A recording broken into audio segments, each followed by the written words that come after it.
Hello and welcome back to another episode of the On the Sideline podcast with Jackson and Kyle. I am Jackson, and I'm joined here, as always, by a man who I'm sure will have less nice things to say about the Bears than Bill Belichick did in his press conference. Kyle, how are you doing?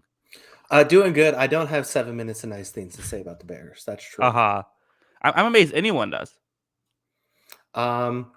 Yeah, I don't know. I don't know how he managed to do that, but if I was Justin Fields, I'd be struggling after like minute 4. Yeah, his own team. Yeah, that's probably right. You have to get to like, so we have an offensive lineman who's a great cook. You have to start getting there. Yeah, good card players, maybe. Mm-hmm. Yeah, maybe ping pong, or have they gotten rid of the ping pong table? Because it is ping pong tables are circular in football. They got to lock in. It's time to lock in. Yeah.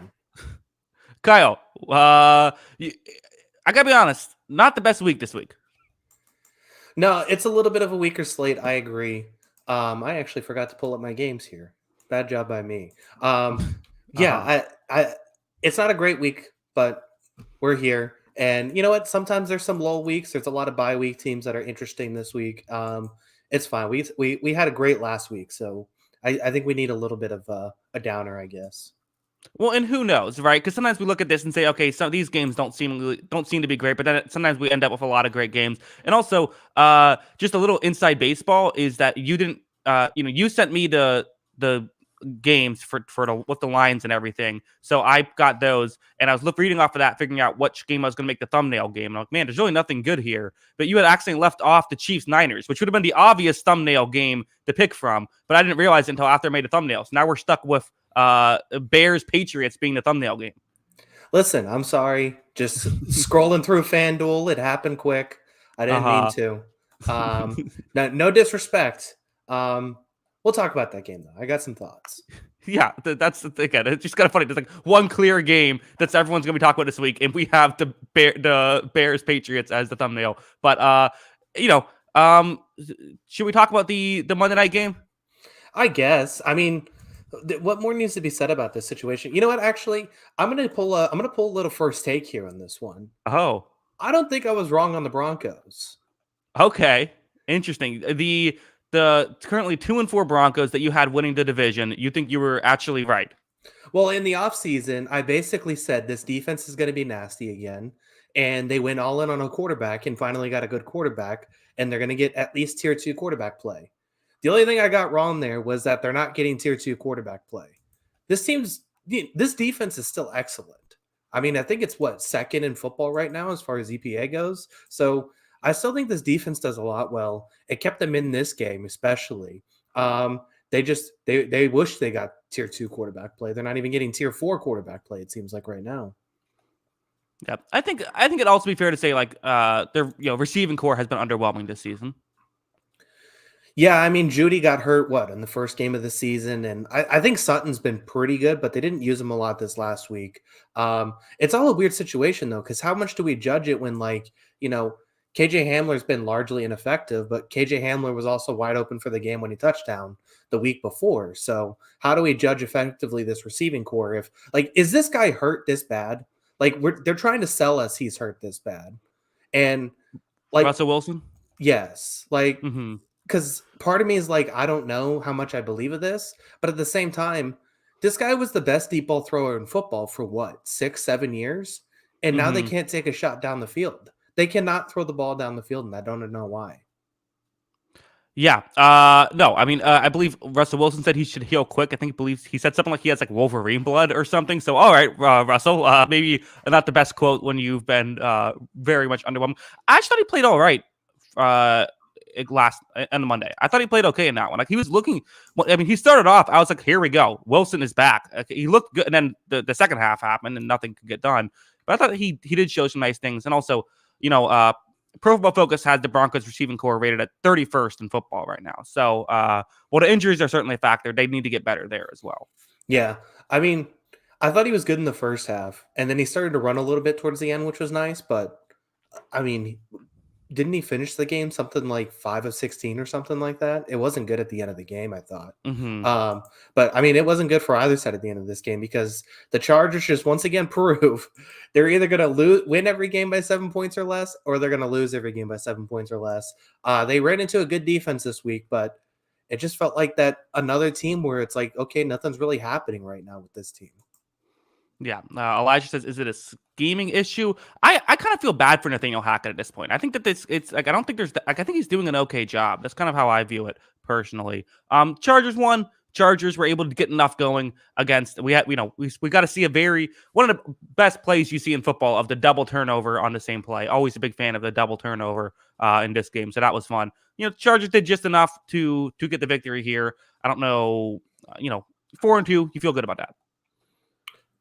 Yeah, I think you feel good that you're winning games. I still don't think this is a perfect team. Based on what you've seen, would you put this team like? So I think obviously we all have tier 1 is Kansas City, Buffalo, with Buffalo in front on that one because they won, and that's just how it works for right now. So if you have that as tier 1, are the Chargers in your tier 2? Because I think that's where they want to be, but I don't think they're there. Interesting. So tier 2, I mean, I think you could argue Cincinnati could be in tier 1. I'm fine with putting them in tier 2 for now as well. But if we're talking Cincinnati, Baltimore, I feel like those are the two teams in tier 2, right? Cincinnati and Baltimore. Like I don't feel good. I couldn't put the Chargers, the Jets, like the Titans or the Colts. I wouldn't feel comfortable putting any of those teams on the same level of Cincinnati and Baltimore. Could you put a healthy Miami there or not yet?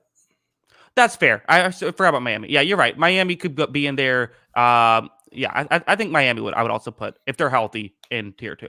Yeah. And then as Elijah points out, this JC Jackson signing just looked like a disaster. Yeah, it's crazy. I mean, it's one of those absolutely the correct move that on paper totally made sense. Sometimes you make the right move and it doesn't work out, but there's still also time left. So I guess we'll see. Yeah, I'm just you never buy yourself into Bill Belichick players. Just how it is. Yeah, it seems like it more often than not. Chandler Jones worked out. Other than that, be careful. Yeah, that's exactly what it is. Let's move on. Let's go. So now we are going to the meat of the show, the preview. Kyle, the score remains a 7-point deficit. We're keeping pace here. It's 27-20 right now. So you're not going. We're getting better. I'm not sure if we're getting better or worse, but here we are. We're stagnating right now. That's for sure. Yes. Definitely a frustrating week for me. It was another one where it's like, okay, the Ravens have a 10-point lead in the fourth quarter. I feel pretty good about that. That doesn't cash. That would have been a lock, and I'd lose a point. And then the Buccaneers not able to pull off that one either against the Steelers. I mean, I would bet those two sides 10 times out of 10 every time I had that come up, and it just didn't work out this week. So we're bouncing back though. And I locked the Chiefs, who nearly won too. I was, that was a great game. So, but that's every week. I'm always like, oh, I should have been perfect, and you're like, I should have been perfect. That's just kind of the nature of the show. Yeah, football's weird. That's for sure. Right. Okay, Kyle, give me a game. I got a couple games here on my list that I'm going through. I'm gonna go. I don't feel comfortable with either of these two teams, so I'm just gonna pass this one off to you. Plus, Thursday nights are weird. So I'm just going to pass this to you. Let's go Saints at Cardinals Thursday night to lead us off. All right. I don't know if we've had this happen yet this season. On the first game picked, I am locking up the New Orleans Saints to pull off the upset and beat the Arizona Cardinals. All they have to do is win. I think the Saints should be favored in this game. It's in Arizona. I'm assuming that's why they're not. But I don't know. I think the Saints team, I feel like I've been on the train of the Saints are better than their record indicates. I think that they can play defense well, and I think that their offense has been consistent enough. This Arizona Cardinals team, definitely a scary team to lock up against because they've been so, odd this entire season. Like they've had games where they've looked very good, but I've also had games where they've looked really bad. I haven't been inspired by very much of anything we've seen out of this Arizona Cardinals team. Yes, I mean they did beat the Eagles, so I guess you can put that there. But I think when you look at the whole body of work, Kyler has been disappointing. They're getting DeAndre Hopkins back, and maybe that's the thing you point to is say, hey, DeAndre Hopkins back, he could change a lot of things. They're definitely a wild card, but I just feel like I've seen more out of this New Orleans team through 6 weeks. Yeah, I'm kind of on the same boat with you. I mean, if you look at EPA, both of these teams are basically even on both sides of the ball, which is, I think, a little surprising, especially when you judge that Saints defense to that Cardinals defense. They're a little bit better, Mhm. but not much. But I agree with you. I was leaning Saints on this one. I just like the talent a little bit more. The Hopkins thing does scare me a little bit. If they can get Hopkins going early in this game, maybe he can, have a lot of success and that moves this Cardinals offense forward because it just looks so helpless the last few weeks. So that's the one thing I am worried about as far as picking the Saints, but I do think you're on the right side of this. We'll see how this plays out. Yeah, and losing Hollywood Brown hurts. Hollywood Brown was playing well for the Cardinals. Again, Yeah. you know, worth a first round pick, you be the judge, but he was still a valuable piece of that offense. And so losing him has hurt. And, I do feel like I've seen the Saints offense play better with Andy Dalton than they did with Jameis Winston. And I don't know. Again, I'm picking the Saints, who seemingly are like the biggest constant in football right now, if we know who they are, and the Cardinals, who are, it's in the name, wild cards here. Yeah. And the big thing too is, we've talked about it with the Andy Dalton versus Jameis Winston thing. You know, I think if Andy Dalton's in there, it's ball control. That's what's going to happen. They're going to take care of the ball a lot more. And I think that plays more into their hands because they can rely on this elite defense to make plays. Yeah. Should be an entertaining Thursday game, a solid Thursday game. Not a great one, but not a bad one either. It's like, all right, I'll take Saints Cardinals. It's kind of like both these teams. Yeah, it's sort of the McDonald's of football games. It's like, listen, it's not something I'm gonna go crazy about, but like if it's there, I'll eat it. Yeah, that's fair. Yeah, What's your go-to McDonald's order? I'm a double quarter pounder guy. Double quarter pounder. You just go for the belt right there. I like it.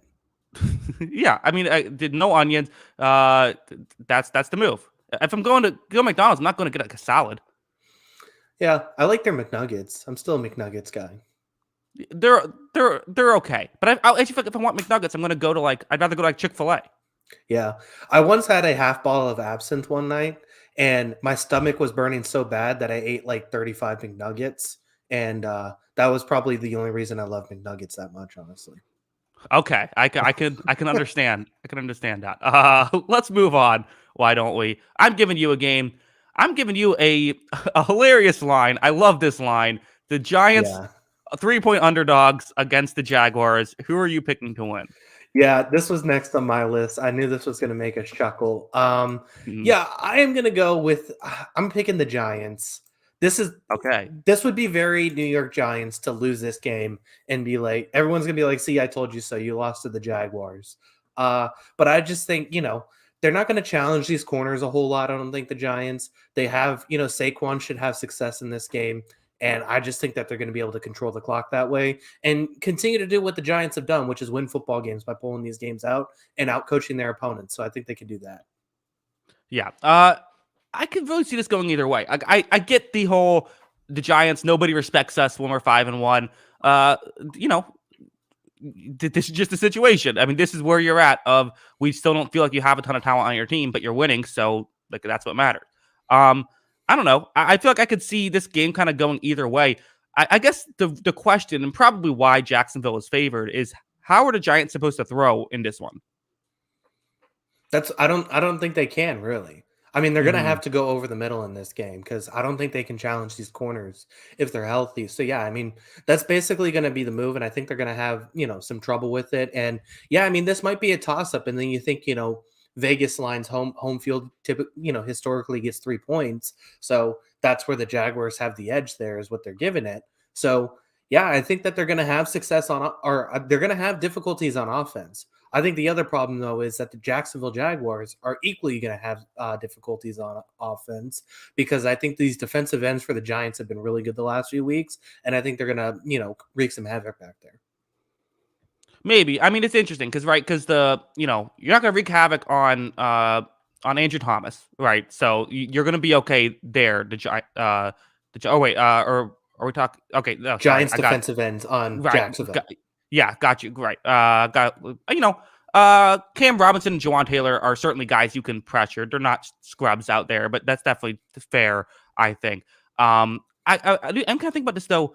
Which defense is better in this game? Is it the Jaguars or is it the Giants? I think it's the Jaguars right now. I do. Which offense is better? Is it the Jaguars or is it the Giants? Right now, until I can get more consistency, I'm going to lean on Giants. Okay, interesting. Because the Jaguars have been so up and down.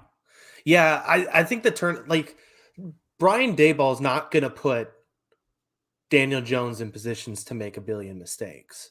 Mm-hmm. Doug Peterson, I like Doug Peterson as a coach, but he doesn't really care about young quarterbacks making mistakes. Sometimes it feels like, and I think that he's going to let Trevor Lawrence, I think, go out and throw it. And I don't know if that's the right recipe for success.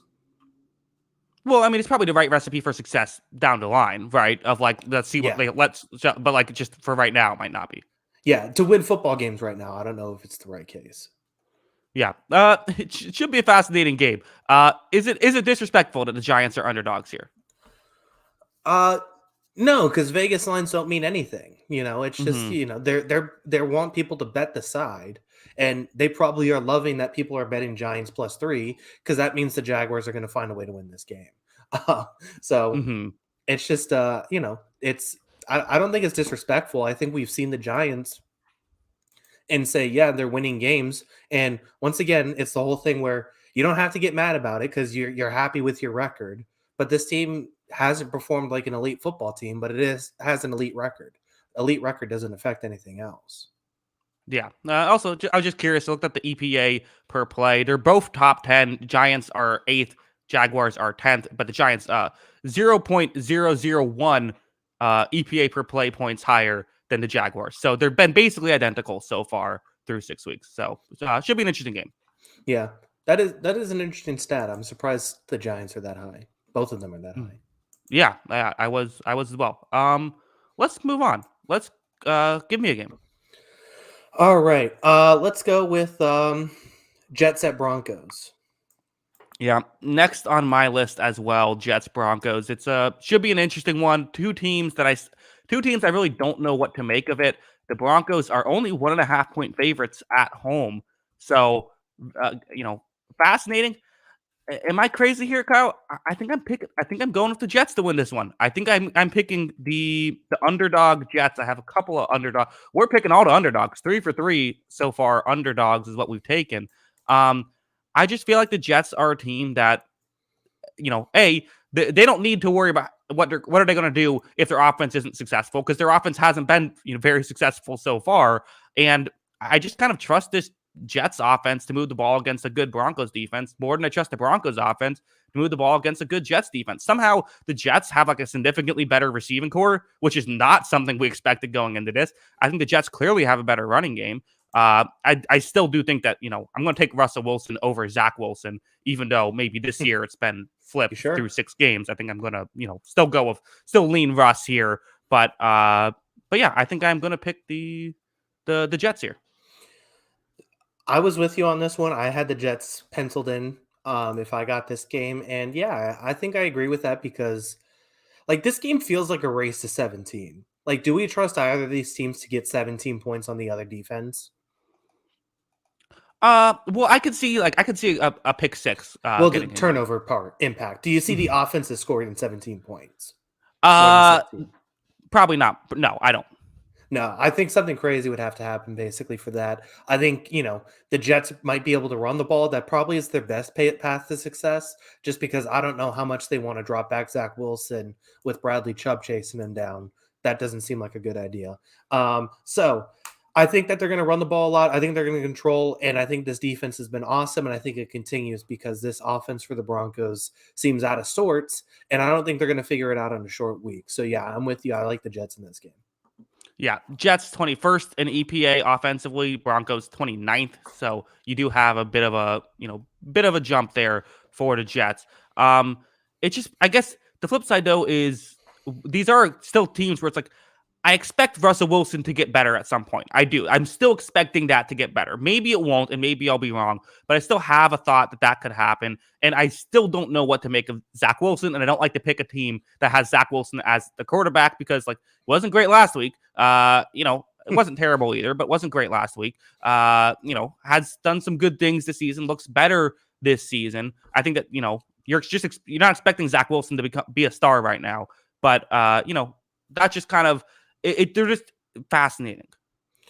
Yeah, I mean, what was Zach Wilson, like 10 of 18 last week for like 110 yards, something like that? Yeah. Like they barely had him throw the ball down the field, but I think that's a recipe for success in this game. And like you said, Right. like maybe Wilson does get better, eventually this season. I just don't think it's going to happen on a short week where they have to prepare quickly for this game and turn around. I just don't think that's going to happen right away. I think maybe it's something that they figure out in the bye week. I don't know when their bye week is, but I just don't think it's going to happen immediately. So, yeah, I think that's going to be a problem for this offense. And I mean, this Jets secondary has performed exceptionally well, too. That's the other part. Like, how are the Broncos, they're banged up at running back, and how are they going to throw the ball downfield on these guys? They just showed last week they can't take a shot downfield on what really isn't grading out as a very good secondary in Los Angeles. And a lot of that is JC Jackson not performing up to what we expected. This secondary is a lot better right now. How are they expecting to create big plays against these guys? Yeah, I mean, the Broncos are the way both teams are trying to going into this game is like, hey, hopefully our defense is better than their defense. Like these are two defensive teams. Yeah, I would say right now they are. So it should be close. This line's really good because I think this margin's going to be really close, and I think it's going to go way under. So I think if you have Breece Hall in fantasy, you're probably going to want to stack up on him because I think he's going to touch the ball a lot in this game. Yeah. Let's move on. Kyle, I'm giving you the game that should have been the thumbnail game, the Super Bowl rematch from a couple years back. Chiefs at Niners. Where are you going? All right. I am going to take the Chiefs, and even better, I am going to lock up the Chiefs -3 in this game. I really like this Niners team a couple weeks ago. That being said, here's what we're looking at. Practice today with the 49ers. Jason Verrett's out for the year. Charvarius Ward, not practicing today. Mike McGlinchey, not practicing today. Talanoa Huafonga, not practicing. Eric Armstead, not practicing. Limited practice. Nick Bosa, Jimmy Ward, Trent Williams, Drake Jackson. This team's beaten up. This team's beaten up right now. And so I think that's a huge problem because they're going to rely on their offense. And I just don't know with how much this offense is going to be able to provide help. And then the Chiefs coming off a loss here. I just like the spot of the Chiefs coming off a loss. I don't think Patrick Mahomes is going to lose two in a row. I like the Chiefs to lock this one up and win by a significant margin just because the 49ers are beaten up. Maybe this team gets healthy and makes a run back at it because, there's rumor. I think Bosa and Williams and Ward might play this week, but it could be next week. And if they're out, like, they can get back into it, but I just don't think it's going to happen this week. Yeah, well, I'm sure 49ers fans is thinking, even if they're healthy, the Chiefs will just get away with holding all games, so what's it matter? Oh, boy. Here we go. That's just pandering to the 49ers fans. Sometimes you got to throw one there. Yeah. So, I like this. I like this spot for me. I think this is an easy lock right now just because I don't trust the guys. Easy lock. Yeah, I don't trust the guys the 49ers have on the field. And I just don't see any scenario Kansas City is losing 2 games in a row, especially if they're missing 3/4 of their starting defensive line. Well, just because they lost last week doesn't actually affect this game, right? I mean, it's a little bit. How many times, do you expect any scenario where Patrick Mahomes loses 2 games in a row? Yes, he lost 2 games in a row last year. Well, it's not going to happen again. Okay. Yeah. It's fascinating. The injuries is a concern for San Francisco because when healthy, you're looking at this as the best defense in football via EPA per play versus the best offense in football via EPA per play. That should be electric. And the 49ers offense is actually a little bit better than the Chiefs defense has been so far this season. So on paper, you could definitely talk yourself into it. I don't know. I think the San Francisco team is still pretty good. I do think that, the injuries are concerning. How healthy will they be going? But if they're relatively healthy, every team has some injuries. I still think that they can at least hold Mahomes in check. Again, relative to what Mahomes can do. And I don't think it's crazy to think that this offense can perform well. Again, this is a team that nearly had, I know that they were different teams, but they nearly had Mahomes beat into Super Bowl. Yeah, I mean, that was a few years ago, but yeah, I mean, they did. I mean, this team's going to dial up some things that I think are going to work. But I just think the problem is that you're banking on guys that you weren't expecting to bank. Like, if it was the 49ers of 2 weeks ago, I'm not locking this game up. But that's not the Mm-hmm. 49ers we're seeing right now. Could you tell me right now who the 49ers corners are probably going to start next week if Ward ends up out? I would probably have to look at it. Yeah, it's De, Demo, Diomodre Lenar and Samuel Womack. Yeah, not great. Yeah, I just think that's a problem in this matchup. So I think that it's I think this is a good team. Like I said, if it was a team from 2 weeks ago, I'd be all about the 49ers potentially pulling off this upset at home. But I just think it's too much to ask without these bodies. I mean, how many NFL teams do you think could perform that well without 7 starters on defense? Yeah, not many. You're right. This is a good take by you. Of the Chiefs probably catching them at the right time. Yeah. So, I mean, we'll see how it goes. And then the big thing is going to be, can Kansas City account for all these guys in the 49ers backfield, the Debo Samuel, that sort of stuff. But, you know, I trust Patrick Mahomes to outscore Jimmy Garoppolo if it has to come to that, because this 49ers team can't get the same amount of stops it usually does. Right. I think that's fair. Let's move on. Kyle, give me a game.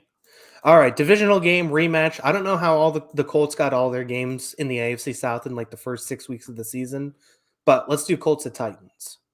Yeah, Colts Titans. It's an interesting one. I have been on both of these teams at a certain point. I was a big believer in the Colts heading into this season, but then I kind of have done done a bit of a shift. I've become a Titans believer recently. Winner of this game will lead the division, unless there's a tie. Then the Titans will still lead the division. I'm picking Tennessee to win this one. I am. I think that Tennessee is a team that uh, they feel like it just feels like Derrick Henry is back and they're a different team at this point. Again, weird. We just saw these teams play each other not too long ago, and the Titans won that game. So there's definitely a reason to believe. And actually, Ryan had pretty decent stats in that one. He had nearly 10 yards per attempt in that game, interestingly enough. It was a 7-point victory by the Titans. I think another similar thing will be in order. I think it'll be a close game.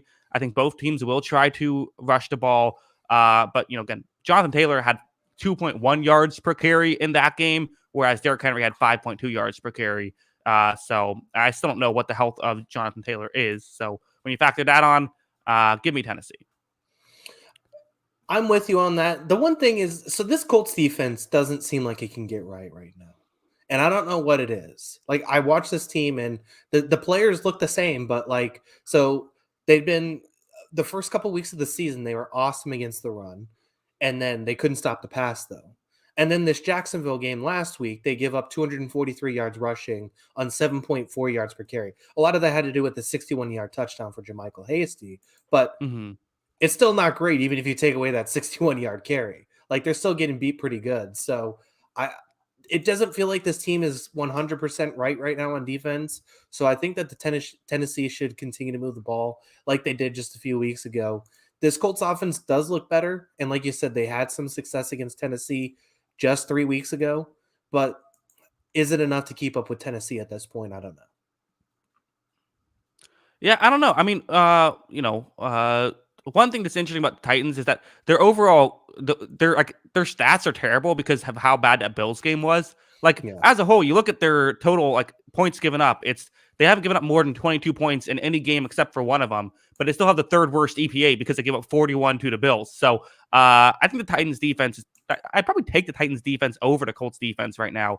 I think they're both good. I just think Titans had that one game that's really hurting hurting all their statistics.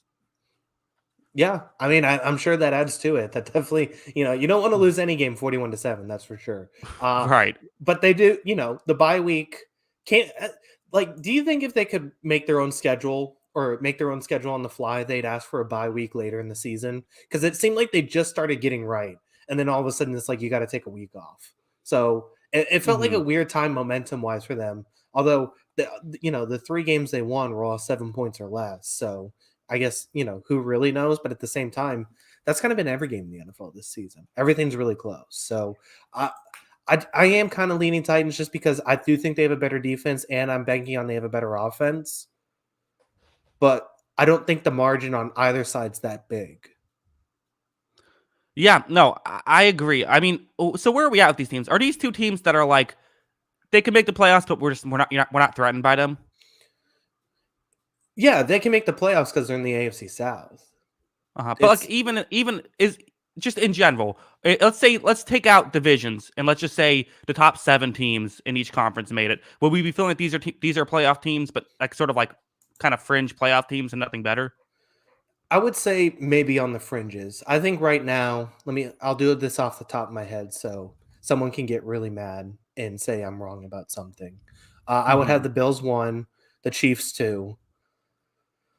I think the Ravens, Dolphins, and Bengals are all in the next tier, like we talked about earlier. That's probably 3, 4, 5.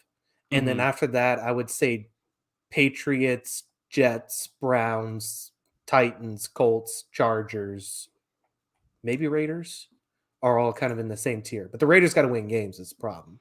Yeah, the Raiders have been very impressive while losing games. They've had an interesting season. Two teams that I feel like they always play good games. Everyone hates on the AFC South because it's always just the Colts and Titans doing their thing and no one else competes. But hey, these games can be competitive and could have some real significant ramifications down the line. The Titans can win this one, get a game and a half lead with the tiebreaker. This could be a commanding lead early on in the season in the division. Yeah. It is it is a big game because I think, if Tennessee is able to go 2-0 in this one and 2-0 in division against the Colts, I think that's huge because then they still haven't played the Texans or Jaguars, but that I feel like that's huge for a tiebreaker down the line because I feel like these two teams are so close. It's interesting though when you talk out the AFC, like, are you counting out anyone in the AFC maybe besides Houston and I guess probably Pittsburgh? As in like teams I don't think will make the playoffs. I'm just like Yeah, completely out like on. 100% out. You're not even thinking about them as a potential playoff team. Is it Houston and Pittsburgh and probably Might Jacksonville? consider might consider Jacksonville. I was going to say, I won't. I'll be nice. I'll give them another week. But they're a team that's probably you could argue. Yeah, just not a lot of cross-ups right now. It's so close. Yeah, no, it really is. It's been very fascinating. Football, it's weird. I don't know what happened 2 years ago. All of a sudden, there's no good team, and every team is just okay. It's been a very bizarre thing. Kyle, I'm giving you the okay Green Bay Packers taking on the team that wishes they were okay, the Washington Balls. Where are you going here? Yeah, this feels like a gross overreaction to the Packers because we've watched Washington not play well, and I feel like they're catching Washington at the right time. They're going to throw all over these guys. I think they're going to try and be aggressive and get this passing game right. They have to be. They have to get this passing game right. So give me the Packers. I considered locking this one up because I think they can win this game by a lot, and this has blowout potential, especially when I don't, really trust Taylor Heineke. So give me the Packers. I think they can win this one by a ton. Yeah. I, I don't disagree. You look at the Packers and kind of you look at their sort of advanced statistics. One thing that I noticed going through that, which is a video, I believe I'm not sure. I don't think I have it out yet. I think I'm going to have it out tomorrow. But I have a video going through Aaron Rodgers' advanced statistics, and one of the things I noticed is that the on-script stuff has been as good as anyone in football. Like that stuff they've been great at. It's just like when a play doesn't work and play breaks down, they've really struggled to get stuff going. I think plays will work in this one. I think that they'll be able to get stuff going, get the on-script stuff going. And as long as that works, this is still a team that can blow out bad teams. They might struggle, though, against solid to good defenses. But, and Washington, I guess we should say, has been solid defensively. They're, middle of the road. Like, I don't think defense is really the biggest issue with this team. So maybe that's the pathway to victory. That's why I'm giving you this game relatively early. But, they're going to have to do well. And also, I don't trust them to score a ton of points in this one and might even turn the ball over, which could be exactly what the Packers need. So, Packers probably going to win the turnover differential as well. Sorry, I said a lot. I'll throw it back to you. No, you're right. There is potential for that. Not to mention, I thought Brian Robinson looked pretty interesting last week. I think he's an interesting prospect that we're going to have to keep an eye on. Obviously, he had the difficult stuff to deal with in the offseason, getting ready for Mm-hmm. this season. And I think he could have a big game in this one potentially because Kenny Clark is apparently just washed up now. I don't know what's happening there. So if he can get going on this Packers run defense, which apparently isn't good anymore, maybe Washington has some success able to move the chains there. But I don't see a scenario where the Packers get ahead. Taylor Heineke has to throw the ball 40, 45 times, and Washington's able to pull this one out. Yeah. No. I mean, also I have to say, you've been very harsh on Kenny Clark so far this season. Kenny Clark, PFF has him as the 14th highest rated interior defensive lineman in football. Then why can't this team stop the run? That's his job. That's his one Well, job. I don't think one guy is entirely independent. I don't think one guy could do it alone. Isn't that No, by definition the biggest, the most impactful, team thing is stopping the run? I guess, but at the same time, I don't know. Every time I watch him, he looks slow, and I didn't think he was slow before. Well, I'll tell you this. I mean, okay, potentially, I don't know. How about this Quay Walker guy? You draft him in the first round. What is he doesn't even look like he belongs out there. That's true. Yeah, I mean, Mm-hmm. the linebackers behind him aren't helping. I'll give you that. And Devondre Campbell's had a step back this season as well. He hasn't been terrible, but he's had a step back. Yeah. So I'm sorry, Kenny Clark. That was a little mean, but I do think there's a few things that are wrong with this team, and I don't think they're stopping the run right now. And listen, Pro Football Focus is not the Bible. Like, you might be right. I don't know. Yeah. I haven't really dove into the Kenny Clark tape just yet. Yeah. Yeah. Let me know when you do. We can talk about it. No, I'm just kidding. Okay, maybe I will. Maybe I will. Let's move on. Kyle, give me a game. All right, let's go divisional matchup here. This line feels a little high, but I think it's a interesting game. Let's go Browns at Ravens. Okay, Browns, Ravens. Yes, every line here is 6.5 points or higher at this point. So I had this one a little bit further down. I'm picking the Ravens to win. I mean, again, the Browns have they've been sputtering here, right? This feels like a game that the Ravens, who also can't stop blowing games, they have to feel like they have to win this one at this point. I think the Browns have to feel like they have to win this one. Browns defense has definitely struggled a little bit, giving up 30 to the Chargers, giving up 38 to the Patriots. They also lost to Atlanta. They've really, I mean, let's be honest, the Cleveland Browns have just not looked impressive so far through 6 weeks. Well, the crazy thing is like 3 of the games you said that they probably should have won. When you talk about that Mm-hmm. Jets game and how crazy that was, the Falcons game and how crazy that was, and Mm-hmm. losing to getting a chance with the Chargers because they get the ball Right. on their 46 for free because of a 4th round decision, and they missed the field goal. The only one that felt like they got their butts kicked was the Patriots game, and they really got kicked. Yeah. So I think it's a weird team, and I mean, it feels like that the Jacoby Brissett thing has just kind of run its course to me. He didn't look good last week. I think he's kind of, he's limited, and I think teams are starting to, dare him to throw. And I just don't know how it's going to continue to work. Yeah, I don't feel like this team is an overwhelmingly talented offense around him. It has the great running backs. It has good offensive line. So I guess, receiving core also isn't spectacular is really what I'm mainly getting at with the Njoku's been Browns. So, good. what's that? Njoku's been good. Yeah, it's been fine. It's not a bad. It's fine. It's okay. That's it's not a negative by any means. But again, against this Ravens defense, which we keep expecting to play better. I mean, the defense was very good against the Giants. Like, it was a good defense against the Giants. There was just that one drive at kind of a poorly timed bad drive to give up to get the touchdown, and then obviously they gave the other touchdown on the short field. But it played better. We're expecting the Ravens defense to step up, maybe a get right game for their defense. Yeah, I think they need it. They need to get right. So we'll see if they can. Mm-hmm. There's no excuse really for this. Coverage has been crazy this season, hasn't it? Like, and we talk about the general lack of scoring in the NFL right now all the time. I feel like that conversation has come up a lot the past week. But yeah, it's just like the teams that we like. There's teams that we really expected to have great secondaries that haven't had great secondaries this season. And that's like the Dolphins ranking 29th, the Ravens ranking 23rd. The Packers have started to get a little bit better, but we figured that might be number 1. And it's just been kind of weird to watch these teams kind of middle at this point when we expected so much from these groups.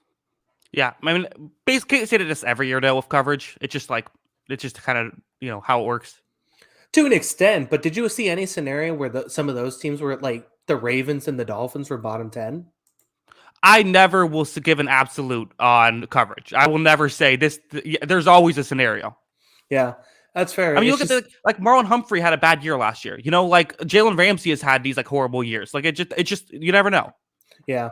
It's just it's been a little crazy. But this is an opportunity for them to get right.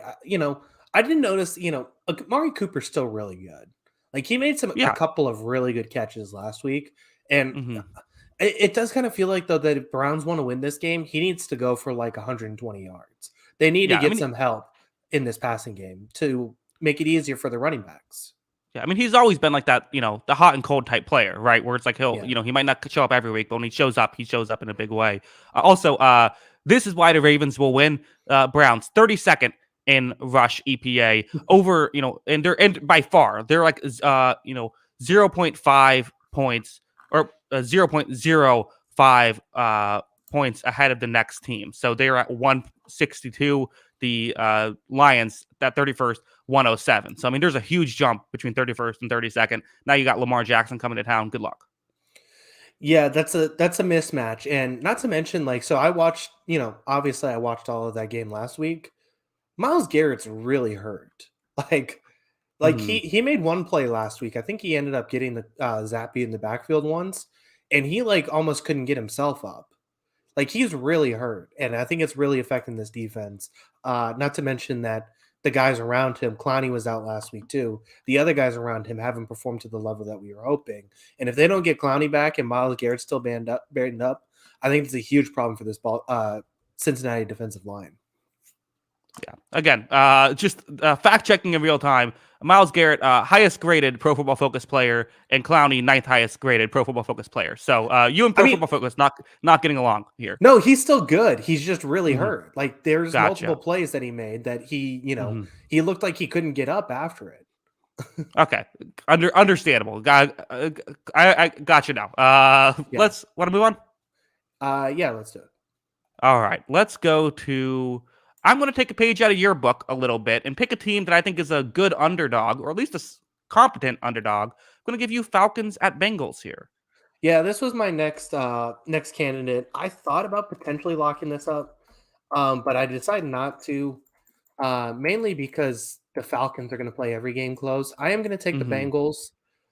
Uh, I've started to see things that I like about the Bengals again. I think that so Hmm. we've talked about this whole, everyone's adapting this Fangio defense where they're putting more defensive backs on the field. They're dropping everyone deep in coverage. Scoring is way down because teams are struggling against it.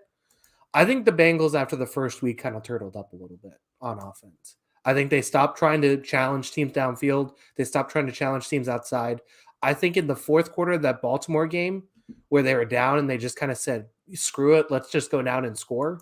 They kind of just said, let's get Chase the ball and make things work. And then they Hmm. carried it into that New Orleans game on the road.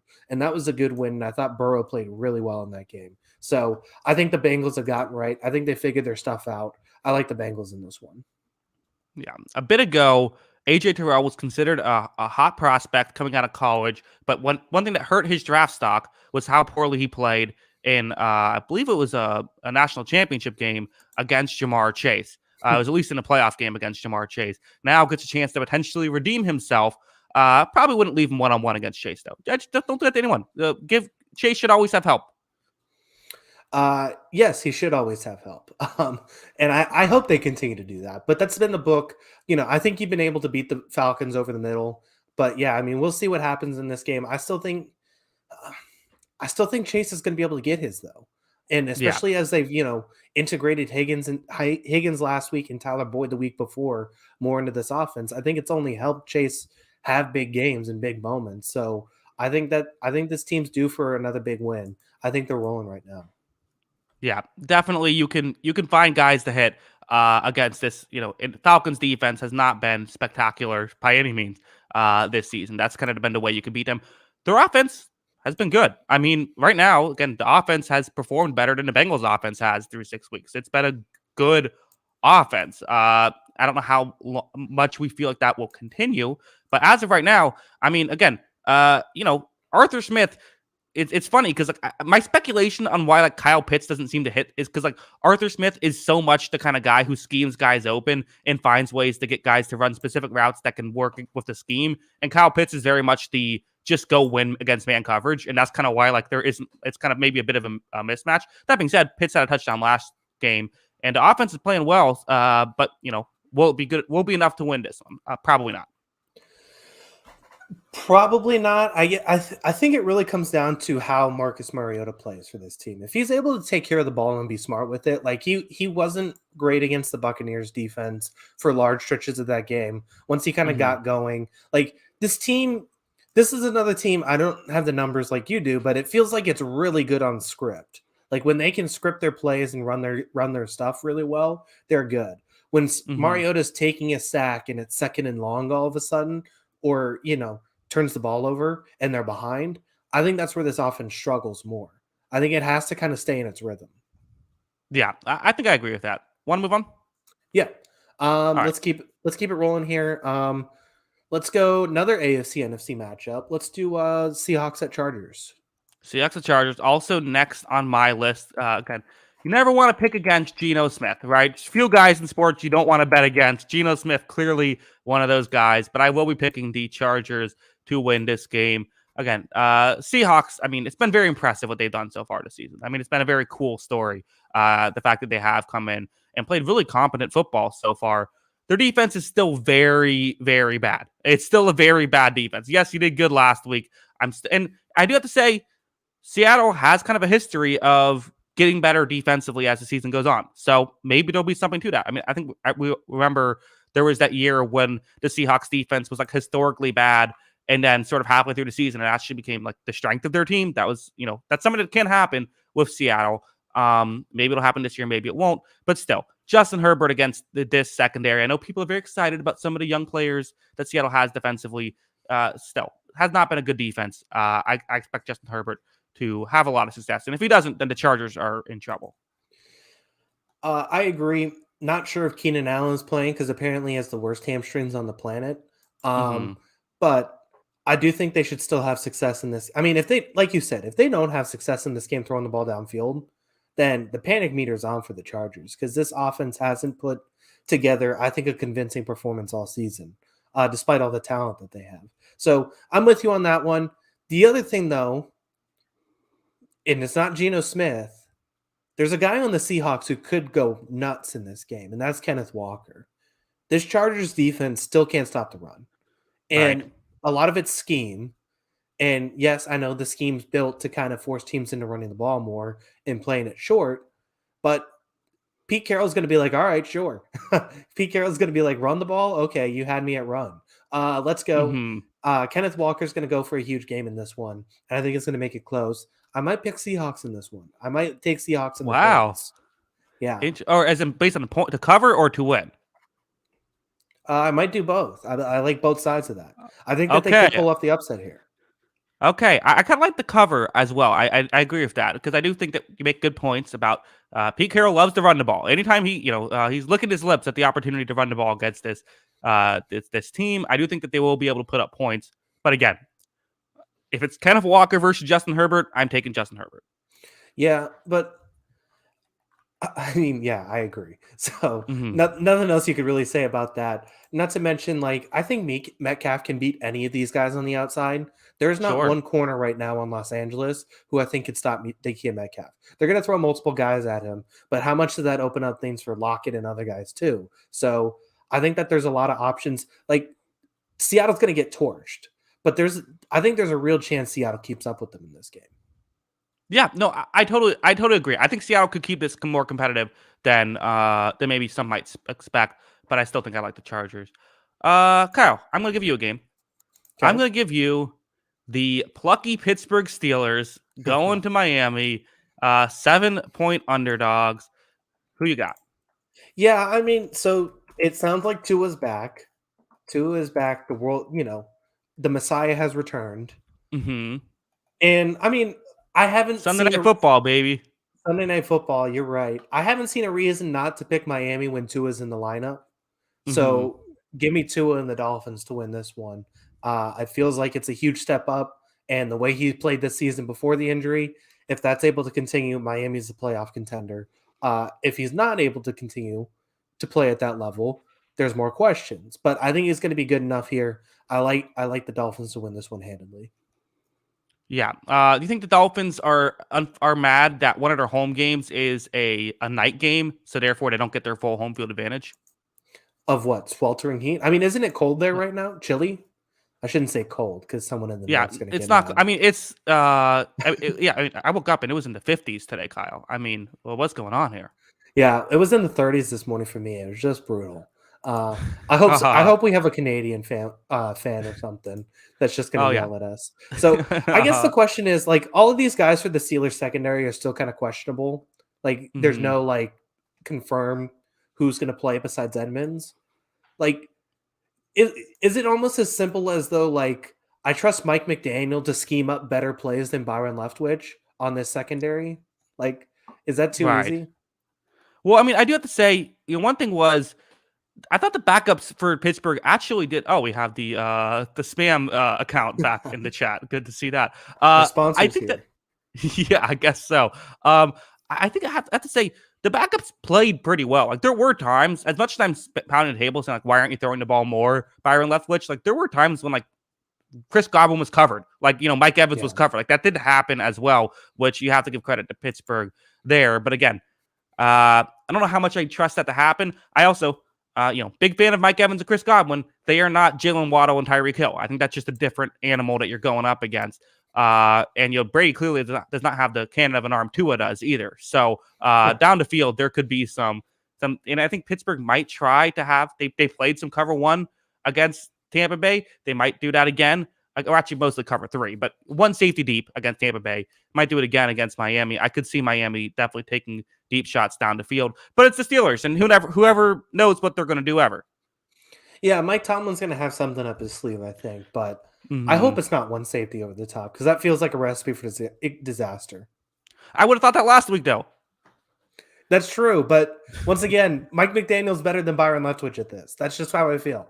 Sure. No, I think that's definitely fair. I think that's definitely reasonable. And again, what's the Steelers' offensive situation looking like? This could be a good get right game for the Dolphins secondary. The main reason I'm giving you this game now is what Tua are we seeing? Are we going to see a Tua? Because remember, it wasn't just the concussion issues of Tua. He had some other injuries as well. I don't know how many of those were just excuses for the a potential concussion earlier. But I think at one point it was like the back, and it was also like a leg injury. So even though the back might not be real, I'm assuming the leg injury is. So what Tua are we going to see? He now hasn't been in rhythm. It might just take him a little bit longer.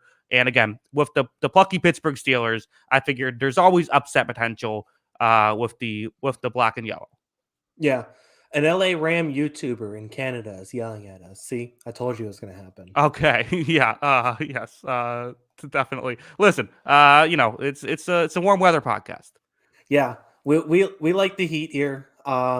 So nothing wrong with that. But what's that? I was gonna say everyone complains about the Dolphins. Like, some people say okay, that's an unfair advantage. Okay, fine, but then some people are like it's unsafe to the players on the other side. It's like the fans are sitting up there in the sweltering heat, right? They're also. I guess I get that they're not actively playing a game of football, but still, it's like it's not like people can live in that temperature. Yeah, except they spend their Saturdays not going to Miami Hurricane games, so they can go to the Dolphins games. They're hydrated. Yeah, sure. Yeah, I mean, it is going to be interesting to see if we get the same Tua back because that's the thing everyone wants to see. This team looked dynamite. I mean, they beat Buffalo, which there is a lot of circumstances behind that Buffalo win, but they went and beat Buffalo in this season already. If they can go in and show that they're still as good as they looked early in the season, then pencil the Dolphins back in probably for that 5 seed. Yeah, I think so as well. Let's move on. Kyle, give me a game. Let's go. Best dog left. Lions at Cowboys. Yeah. Also, I feel like where I was going to go next. I think it's kind of a clear one. Again, We should see Dak Prescott back, but what Dak Prescott are we going to see? So that's maybe a way things can go wrong. We have seen the Lions at times play very good football. This feels like a Lions cover but don't win, which is kind of the Dan Campbell special. Oh yeah, definitely. And I do think that's a possibility here. The one thing, so I want to see the Cowboys, not so much last week, but the weeks before. I want to see the Cowboys continue with that same game plan with Dak Prescott in the lineup. I want to see early passing downs, early play action, continue to get him moving in space and using those opportunities. Because if they go out with that same game plan they had against Tampa Bay, the Lions might pull off the upset here. I didn't love what they were doing there. I don't think they have the receiving core to be able to just drop back Dak 40 times and make it work.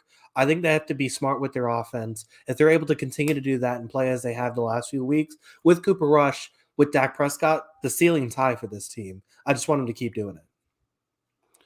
Yeah, and again, this is the Lions defense that's struggled, to put it mildly. They're the worst team in Yeah. EPA per play by a good margin defensively. They're also only mediocre offensively in EPA per play. So I know a lot was made about the first scoring offense, and again, got shut out by the Patriots and had some turnovers in that game. So that's a big part of why that hurt them a lot. But that's just where they're at right now. I think their offense still has the ability to put up points, but they're going up against a good defense here. Dallas has defended well. I think Dallas can relatively keep this offense in check. And I agree with you. I think teams are going to be able to have success. Actually, now I'm kind of thinking about it. I actually think I might take the Cowboys -7 in this one. Yeah, I mean, there's potential for it, especially if the Dallas defense can bounce back too. It is going to be the most fun thing about this is probably going to be the Cowboys defensive line against this Lions offensive line. Um, Sure. I think that's going to be really fun. I do think the interesting thing is slow. We saw a lot of. I think the one chink in Micah Parsons' armor right now is, and we saw it with this Philly team last week, is they basically said we're going to run right at you when you're on the line of scrimmage because Hmm. he's very much in his head, I'm a pass rusher when I'm on the line of scrimmage. And I thought when he moved down on the line, Philly basically ran right at him. Does Detroit take that and put it in their same playbook? I mean, obviously, Goff isn't hurts as far as mobility, but they have good running backs back there and they have a good offensive line as well. Is that something that they also go for?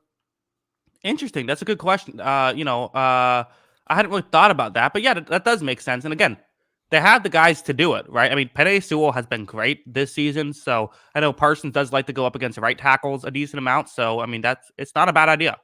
Yeah, I do think that's something that they could kind of go after. And if Parsons isn't able to adjust that part of his game, there's a chance that Cowboys defense are just going to get torched every time he's on the line of scrimmage. I mean, you could honestly just see him down on the line and check out of it, check right into a run, and just make it work that way.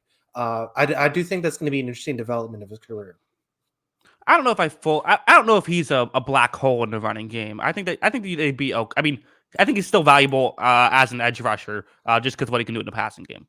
Right. Yeah. I mean, I still think it's not like they got torched for 20 yards of carry when he was on the line of scrimmage, Hmm. but it did seem like it was an emphasis for Philadelphia anytime he got down there to run the ball and to specifically run the read option right at him and make him guess. And I don't think And he part was of that might prepared just be for to it. tire him out too, right? Yeah, exactly. It didn't look like he was prepared for it last week. Uh-huh. Yeah. An interesting thing to keep an eye on. Let's move on, why don't we? I'm gonna give you uh amazingly this game. I'm gonna give you the Texans at Raiders here. Somehow there's two games getting picked behind this one, which lets you know how entertaining this end of the show will be. We'll make it entertaining. We'll find ways. Do not tune out, please. Texans at Raiders. Who you got, Kyle? Give me the Raiders. All the stuff we said good about this Texan secondary early in the season has not come to fruition lately, Hmm. especially when we were talking about Derek Stingley. He's looked like a rookie corner the last few weeks. Hmm. He's going against Devontae Adams this week. Right. That that sounds like a bad Mhm. matchup. So I don't love that. Don't love that. Uh, No. you know, I don't love. I mean, yeah, nothing else about that. Give me the Raiders. Yeah, the Raiders currently 1-4. Uh, if they played the 5-1 Giants, who would you pick to win? I would probably pick the Raiders. Yeah, no, I mean they've clearly been a team that's better than their record. They're a team that had a rough schedule early on, and they beat themselves a couple of times in this one. You feel like they're not living up to their potential. Doesn't this just feel like one? It's like, hey, Raiders, go blow a team out. Go cover the 7-point spread. Show that you are legit and not actually a trash team. Yeah, I mean, the thing is that, like, I think we talked about it last week that I think this still might be the second best team in the AFC West. Like, I know the record Mm-hmm. doesn't show it, but I think talent-wise and what I've seen on the field, this can be that level of a team. The thing is now is they're playing desperate. Like, they have to put up some wins.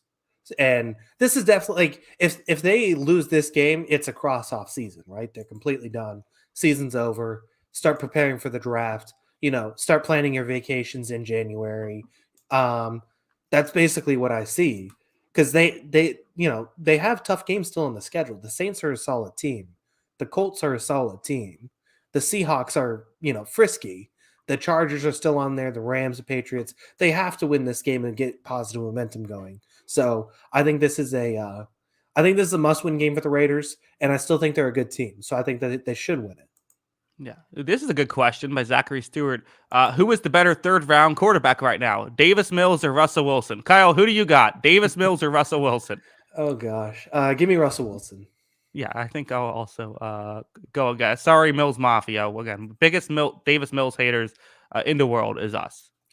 That is true. And then speaking of haters for the Texans, so the Damian Harris story, or not Damian Harris, Damian Pierce story has been really good. Been one of the best running backs in football as a rookie. He's going against the best run defense in football right now. And a lot of that has to do with potentially Defensive Player of the Year candidate if they win some games. Max Crosby being on another level this season. He's been really good. I think it's going to be really tough for the Texans to find anything going. Yeah. Kyle, so you know that the Texans have Brandon Cooks, of course, as the wide receiver. I'm interested in seeing how many no cheating. Can you guess try to guess how many other Texans wide receivers have taken one snap for the Texans? Well, Nico Collins is another one. Yep, that's one. Jordan Akins? Only tight ends, or excuse me, only wide receivers.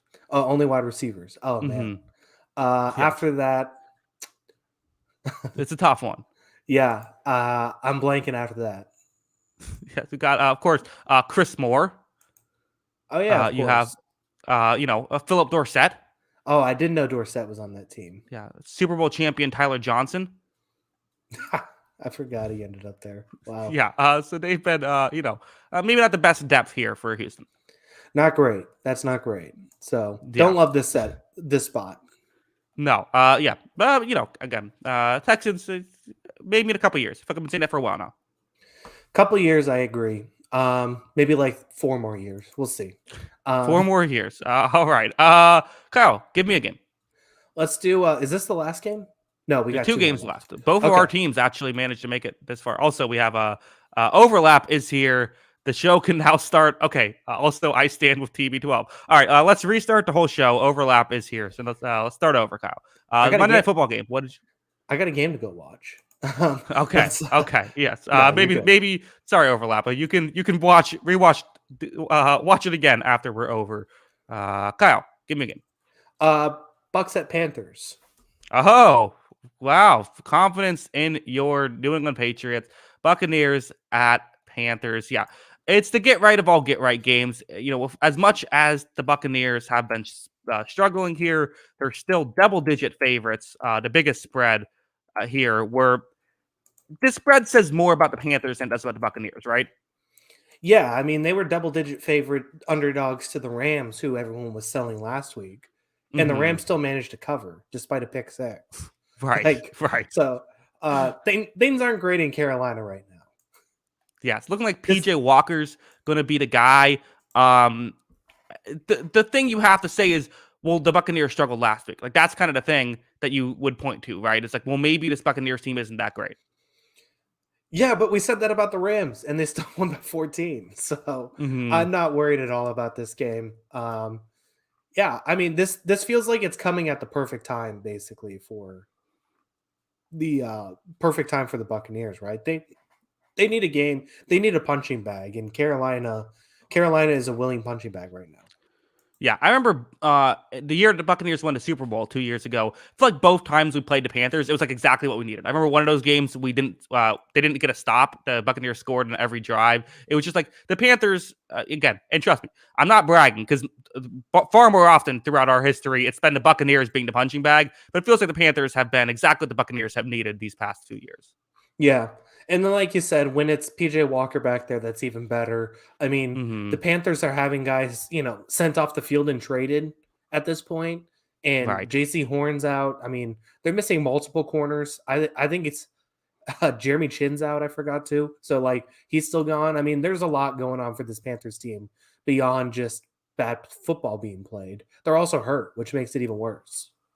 I'm also looking for. I won't have you guess again, but looking through there's a lot of good random players who have gotten snaps on the Panthers receiving core as well. We have Laviska Shenault, who somehow has 15 snaps on the year, but he had that one like super long touchdown and I think it was week 1.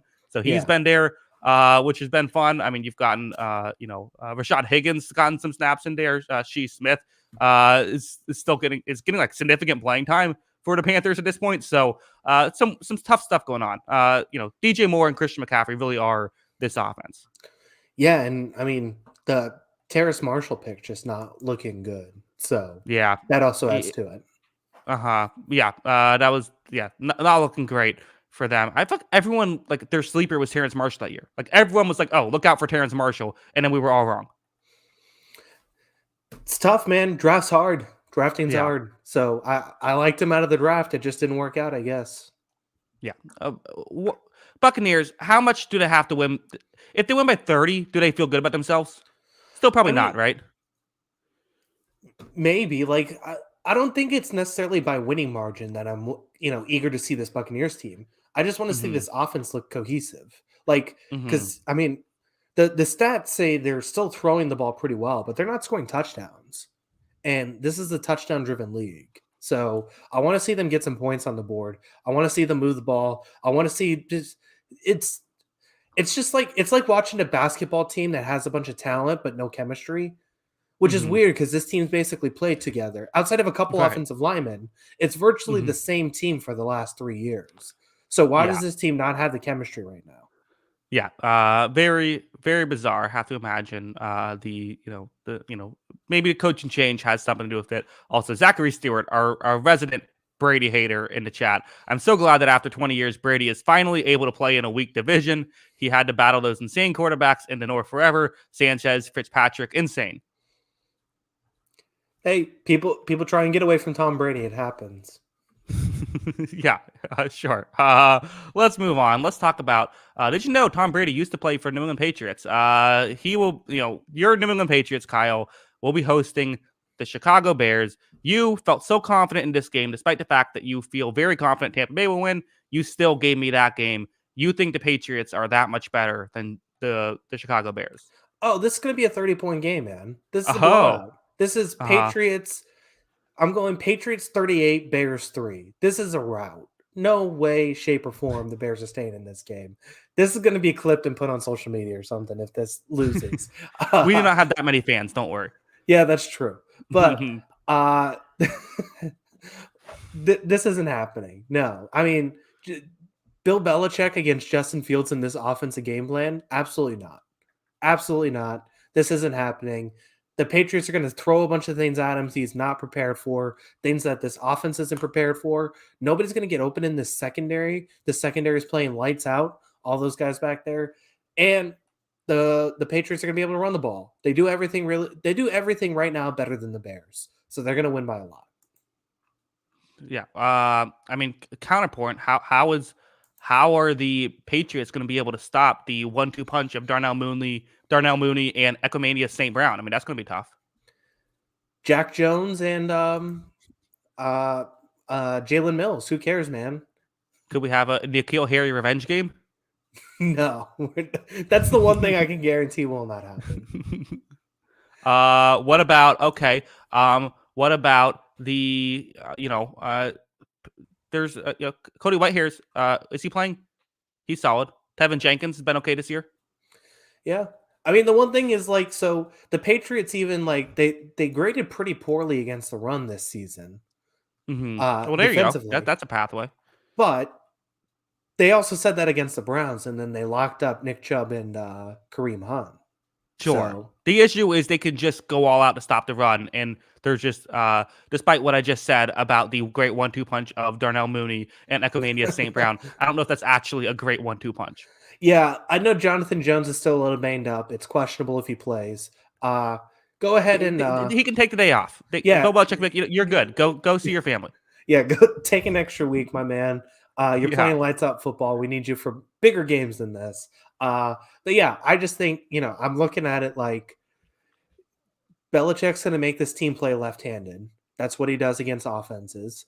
And playing left-handed means he's going to throw a lot of bodies at Justin Fields. Justin Fields is not going to be ready for it, and they're going to be covering downfield at an exceptionally high level. So I got the Patriots by a lot. Okay, here's one. If Justin Fields, if the Bears have to play left-handed, maybe that'll be better. Maybe they've been playing with the wrong hand this entire time. Is this like the Ben Simmons thing? Simmons shoots with the wrong hand. Yeah, exactly. Maybe it's a possibility. We'll see. Yeah. Could this be a game where the Patriots forget to show up? Could that be how the Bears win? They have their own plane. Could the Patriots get the time wrong in the game? I guess that'd be the scenario. They forget that they play Monday night. Yeah, I think that's it. They say, "Oh no, we have a bye week. I thought this was a bye week." Yeah, they show up Sunday. They thought they played Sunday. They decide to get a bunch of Chicago pizza afterwards and decide not to show up because they all have stomach poisoning. Yeah. There you go. Stomach poisoning. We are saying this. Bailey Zappi is still playing. Like, maybe, is that the way that Bailey Zappi just like has a horrible game because he's a rookie? That's probably the one scenario where it's like he finally falls back to earth. But I don't think the Patriots are going to put him in a position to make a bunch of mistakes. It just doesn't seem like the case. Mac Jones might play in this one, though. Okay. There's talk that he might be back. We'll see. I mean, if you're Mac Jones, you want to get back. I mean, you're playing the Bears this week, the Jets, who Bill Belichick always seems to own. Like, you want to get back as quick as possible. Well, and yeah, because the guy who's behind you is playing lights out. So the guy had 309 yards last week, so they need something. Yeah, it should be I think it should be an interesting game. Again, I think this is the first time ever that the thumbnail game ends up being the last one selected. But I do think there's like some intrigue here. I think I'm always interested in watching Justin Fields, and I'm always interested in watching, this Bill Belichick and how he's, coached so far. Okay, let me take this a little more seriously for a second. All right. So I guess the one thing you have to talk about is potentially. So Bill Belichick and this Patriots team typically runs man on the outside. That's what they've been doing for, a decade now, basically. Yeah. So they love running man on the outside. Is there a scenario basically where, although I think they have better athletes than they've ever had on defense in a long, long time, where even if they throw blitzes at them, these corners and secondary guys are stuck in man.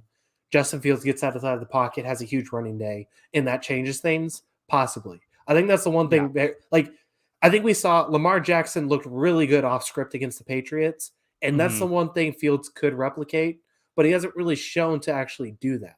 I think he's better in design runs than off script runs. That's the thing. Well, he can. He'll get the. I mean, the running game is the best thing about Justin Fields. Yes, exactly. But yeah, so that's probably fair. I think the Bears offense should go into it saying like, let's try to throw the ball less than 5 times in this one. That's probably a safe idea. You don't want to throw it downfield too much. Yeah, I don't think so. But yeah, I get what you're saying. I get the confidence. But it's football. Who knows with this stuff? We're all confident about all these picks, and then next week it'll be the only ones we get right were the ones that we're like, who knows what's going to happen, and the ones we're confident about are the ones we get wrong. Yeah.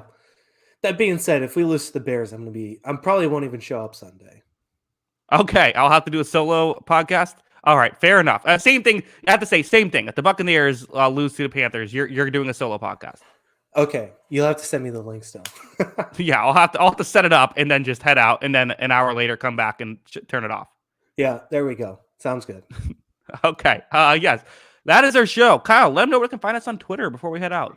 Yeah, make sure to follow us on Twitter. That is at Jackson Kruger. Make sure to follow me at by Kyle Gronin. And then make sure to follow the account page at On the Sideline JK. That's at On the Sideline JK. Yes, of course, if you like audio only podcast, anywhere you get the audio only podcast, they should be available. It's On the Sideline podcast. So, any app or whatever, check that out. It should be available. Also, if you like watching, and you discovered us through listening to the podcast, check out Jackson Cougar Sports. You can watch our faces talk about football. Always a lot of fun. Kyle, any final thoughts? Looking forward to week 7. NBA's back, so that's also fun. And as Zachary said, yes, Penn State did not look good. Tough week for the Nittany Lions. They'll bounce back though. Okay. Yes. Yeah. It should be interesting. I saw that. Kyle, are you disappointed that the Yankees moved on? Yeah, I had my 13-year celebration tweet ready. I gotta wait until this Astros series, and I don't really want to Okay. celebrate the Astros, so we'll see. I've always been kind of like, I'll root for the Astros over the Yankees. Astros It's are up 3-1. it's been an impressive run, Yeah. despite the scandal. I mean, they've had a historically good run. No, they've been incredible. If they just didn't like cheat, this would be like one of the best runs, most accomplished, like most impressive things of all time. Yeah, it really would be. hmm So we'll see. I mean, I do like the Astros to probably win that series, but it should be interesting. Yeah, especially when again, not going to make excuses for the Yankees. Did kind of get a little screwed with the having to play yesterday with the weather, the way the weather worked out, having to play literally the day before the series starts. That's baseball, man. Yep, I suppose so. I suppose so. All right. Again, thank you to everybody. We do appreciate it. Kyle, any final thoughts? No, I think I covered all that. Go Pats. Let's get it done. Beat the Bears. Yes. All right. Again, thank you to everybody. We do appreciate it. And until next time, see you later, alligator. Peace.